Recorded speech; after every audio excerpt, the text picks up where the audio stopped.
Hey everybody, this is Dave from PWC Brackets. I know there's some buzz up there about me maybe coming up there and doing some installs. Just kind of wanted to show you what I do real quick. And basically, this is my ski.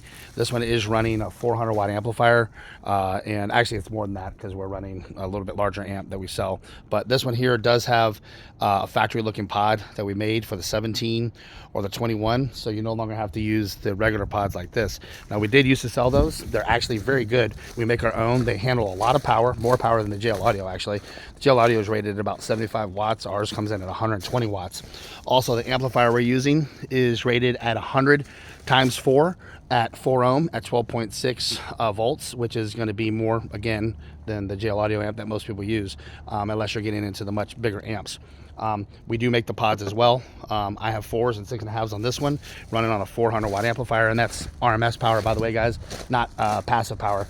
And then, of course, we do have this one here, and I also have the 4s on here as well. So we're actually running a lot of power. This one's actually running about 650 watts, and that's RMS. Also, we do make the controllers, so the Bluetooth controllers. We do have one that's coming out for the Yamaha. You guys have probably seen it. It replaces your factory button, because on the new Yamahas, we definitely have to replace that factory button on the GP and the VX. If you have the FX button, we are able to keep that.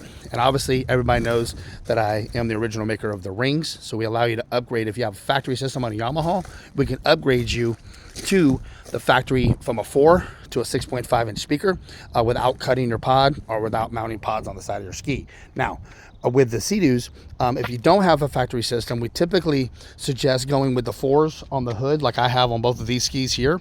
I apologize. However, we will hopefully be printing. I've got I've actually got here, I'll show you real quick. Actually, it's kind of good. I have 2 skis here. I'm actually upgrading another customer. He has one upgrade, but we're actually going to a larger amplifier. He just dropped it off last night. So he's got my rings. So right now he is running a 6.5 inch speaker, and he's using the factory button, but that's for the GP and the VX. So we're actually going to be removing this button. He's going to go to our new button that we have, well, one of our new buttons.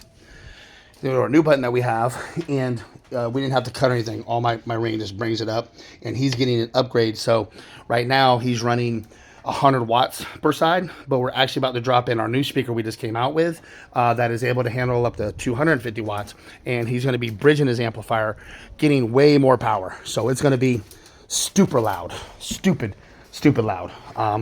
So with that being said, this is the speaker he's going to be running. I'll give you a quick overview of it. So JL Audio fans, Wet Sound, come talk to me. So this is going to be a 3-inch compression driver on the back with a huge mid-bass driver. It is waterproof, and it is bad to the bone, guys. So anyway, that's going to be what we're doing on that one. Also, we do have, if you have an FX without sound, a newer one, we did recently, or if you have an FZR, we did recently just make an 8-inch pod that we put an 8-inch speaker on there, and you can look it on my website and find that out. Anyway, that kind of gives you some quick overview of what happens or what we're doing here, and if I can answer any questions for you guys, let me know. And also on the Sea-Doo, the 4-inch pods is usually what we put on the hood. It's the easiest way. The sound is extremely loud. We're able to drop about 100 watts of power to each 4, and they're right in your face. Super loud, super clean. The other thing that we have is the FZR. Again, you can upgrade that. Now, if you have a Sea-Doo with a factory system, we actually built a speaker that drops directly inside there without having to use a spacer ring.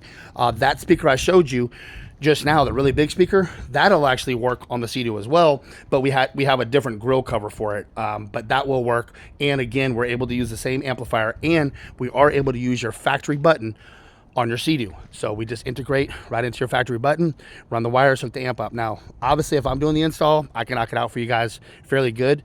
I typically charge $300 a ski for the install. If I'm coming up there and doing a deal for you guys, we'll have to work those numbers out, because I am flying up there and we're gonna have quite a few skis ready, and I'm gonna have a partner come over and help me. So we're just trying to get it together to save you guys some money and get it done, you know, professionally done. I mean, this is what we do. I've got 2 more skis showing up today, 2 more on Saturday, and 2 more on Sunday. So right now, that's what we're working on. And just to give you an overview of what I do, so you guys can see that, you know, this is pretty much my realm. So we don't just do installs on jet skis, we also do installs on cars. So let's see here. I'll show you my stereo in my car, just so you guys feel a little bit more comfortable. And sometimes, guys, I know you've never heard of the name Recoil. Those are the speakers we use, you know, but that's okay because we build our speakers. There's not a lot of companies that actually make speakers, right? So Kicker, Fosgate, JL, Wet Sounds, they all kind of own a basket, and then they have manufacturers manufacture them, but a lot of them are using the same basket and the same material, or maybe different material, but they're all kind of the same for the most part, right? So even though you've never heard of Recoil, right, that doesn't matter because it's all about your application. So this is my stereo in my car, okay? I got 6 12-inch subwoofers, all right, 12,000 watt amplifier. I have no names on my speakers, no names, but I'm still hitting 159 decibels. So it doesn't matter what name's on the speaker, it's the application that we're using and the way that we install it and the way we tune it. So I wouldn't be so worked up, guys, on name brands. I mean, they're great and they're awesome. They've done a really good job of building their brand. But even though we're new, you know, JL, Wet Sounds, Fosgate, Kicker, they all had to start somewhere. Okay, guys? I used to be sponsored by Kicker, used to be sponsored by Soundstream. Now I'm sponsored by Stetson. So this is pretty much what we do, guys. Ride safe, ride loud. And if I can answer any questions for you, my personal number is 770-912-3418. I hope this helps answer some of the questions here in the forum. Peace.